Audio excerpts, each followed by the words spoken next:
संजीव कौशिक साहब, बात यह है कि जिन मसलों को लेकर डिबेट्स में बात होती है, जिन्हें कहा जाता है कि ये मसले हैं, ये देश के मुद्दे हैं, उनसे इतर बात आ जाती है फिर पाकिस्तान की। और सबसे बड़ी बात यह है, आप क्या करना चाहते हैं? क्या आप देश को डराना चाहते हैं? आप ये बताना चाहते हैं कि पाकिस्तान के पास जो एटम बम रखा है, हमें उससे डर के बात करनी चाहिए, हमें घबराहट रहनी चाहिए? आप किसके अंदर डर पैदा करना चाहते हैं? यह सवाल पूछा जाना चाहिए, नहीं पूछा जाना चाहिए?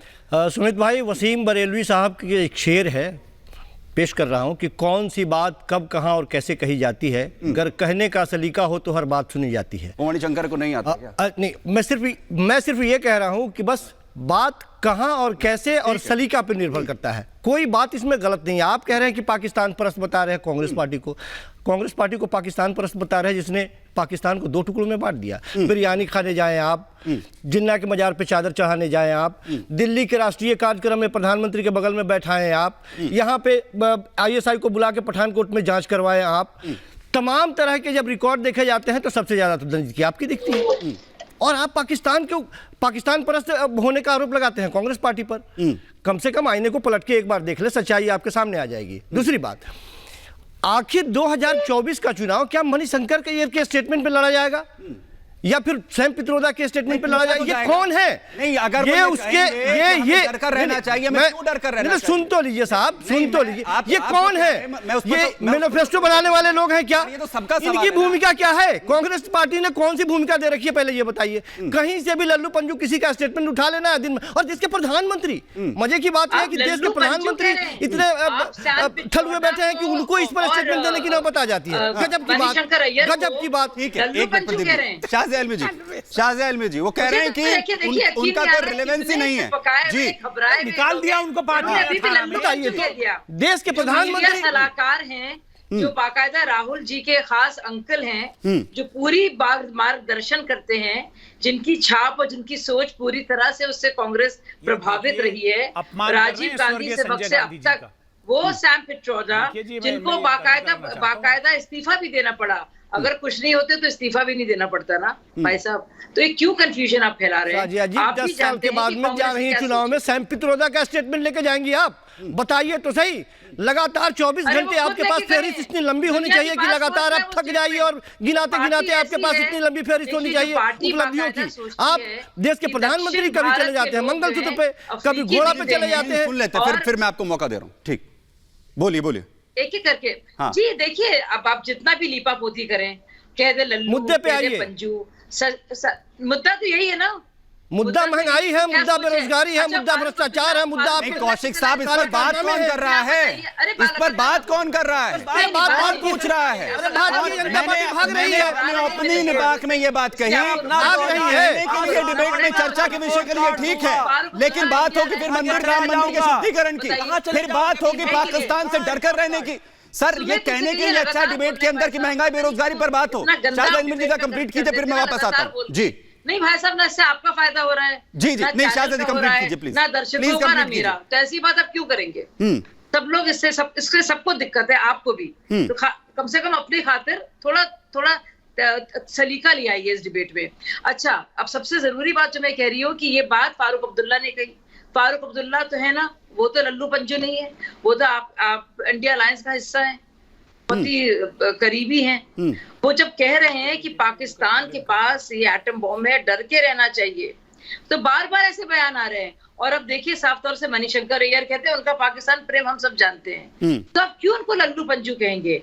आप कम से कम तो, और ये 15 अप्रैल आप कह रहे हैं, अगर अभी आया वो सुर्खियों में, 15 अप्रैल को हुए हुए 1 महीना भी नहीं हुआ, तो इतना दूर भी नहीं है कि आप उसको कह रहे हैं उसका इस्तेमाल क्यों किया जाए। आप जो बल्कि इस्तेमाल कर रहे हैं कि प्रधानमंत्री के साथ कौन बैठा था, वो तो हम 4-5 साल पुरानी बात कर रहे हैं। तो अपने हिसाब में तो यूज करेंगे जो कुछ आपको मिलेगा, कुछ भी आप जानते भी हैं, और कौन यकीन करेगा? ठीक है। नहीं अश्वनी जी वो स्टेटमेंट दे भी दें, वो स्टेटमेंट जो है, जो विपक्ष में जो चुनाव लड़ रहा है वो स्टेटमेंट दे, और जिससे आप ये उम्मीद कर रहे हैं कि जो आपके खिलाफ विपक्ष में चुनाव लड़ रहा है वो उस पर रिएक्ट भी ना करे। आप कह रहे हैं कि वो अगर वीडियो वायरल कर रहे हैं उनके पास ये भी अधिकार नहीं है, उनके पास ये अधिकार है कि वो पूरे देश में जाकर पाकिस्तान के प्रेम में अपने झंडे बुलंद कर सकते हैं। आप ये कह रहे हैं राहुल गांधी को पता था कि भारतीय जनता पार्टी का एजेंडा घूम फिर के डर पर आ जाएगा, इसलिए उन्होंने बहुत पहले ही कहा था डरो डरो मत। और मुझे लगता है भारतीय जनता पार्टी कहीं ना कहीं पहले सिर्फ और सिर्फ अरे डर कौन दिया?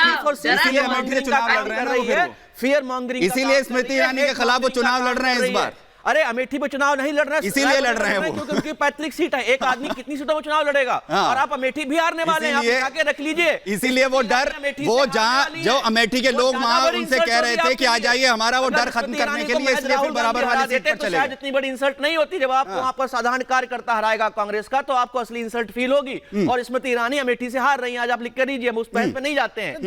मुद्दा सिर्फ एक मॉन्गरिंग का है, मुद्दा सिर्फ डर का है। भारतीय जनता पार्टी कहीं ना कहीं डर फैलाने की राजनीति कर रही है, लगातार कर रही है। पहले हिंदू मुस्लिम को आपस में लड़ाया, डराया, मंगलसूत्र की बात की, 6 बच्चों की बात की, तुम्हारा क्या कहते हैं पैतृक संपत्ति छीन लेंगे, तुम्हारा रिजर्वेशन छीन के फुला को दे देंगे, यहां से भगा देंगे। जब वो काम नहीं आया, डर फैला रहे हैं क्या?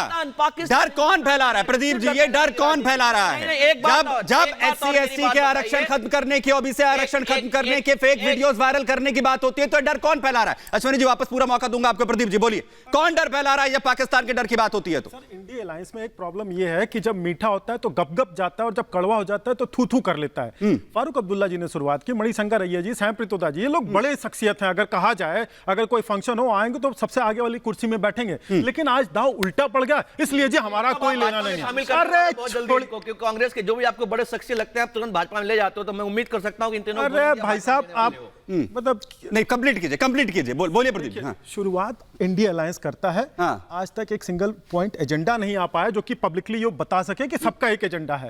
एक लीडर नहीं डिसाइड हो पाया कि भैया मान लीजिए, वैसे तो ये होने वाला है नहीं, 7 जन्म लगाते फिर भी नहीं होने वाला है। लेकिन जीत जाए तो प्रधानमंत्री का पहला, मतलब लिस्ट में इतने सारे गठबंधन में नेता है, नंबर 1 पे कौन आता है? कौन टॉप 2 में होगा जिसको क्या प्रधानमंत्री? इसलिए मंगलसूत्र पे बात करेंगे, सारे के सारे मुद्दों की कमी है, इसलिए मंगलसूत्र पे बात करेंगे।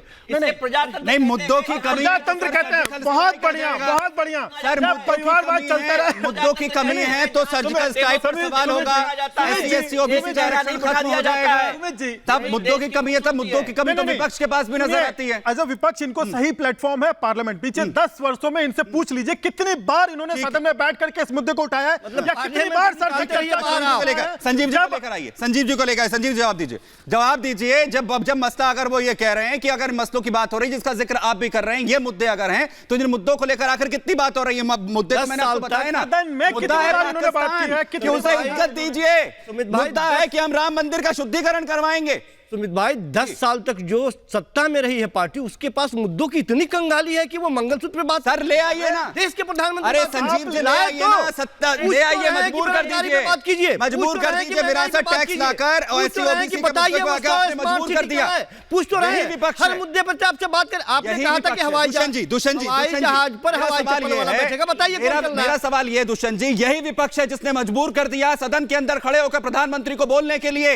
वो विपक्ष क्या मुद्दों पर बात करने के लिए मजबूर नहीं कर सकता, लेकिन वो विपक्ष कहता है कि नहीं, हम तो राम मंदिर का शुद्धिकरण करवाएंगे। देखिए, कोई ये मुद्दा ही नहीं है, ये तो भारतीय जनता पार्टी विषय से भटका रही है। मुद्दा ये है कि इनके 4 से अधिक प्रत्याशी और एक हेगड़े जी, जिनको शायद प्रत्याशी पद से हटा दिया। 5 लोगों ने कहा, जो प्रमुख 5 लोगों ने, कि हम 400 से अधिक सीटें इसलिए मांग रहे हैं, हम देश में संविधान को बदलना चाहते हैं। आज संविधान की रक्षा की लड़ाई है और संविधान को खत्म करने वालों के बीच में लड़ाई है जी। आज रोजगार सृजन करने वालों के बीच में लड़ाई है। हाँ। और रोजगार खत्म करने वालों के बीच में लड़ाई है। सरकारी संस्थानों को बेच के आरक्षण के अवसर समाप्त करने वालों के बीच में लड़ाई है। और ओबीसी का आरक्षण 50% करने वालों के बीच में लड़ाई है। मुद्दे डिसाइडेड हैं, जनता जानती है।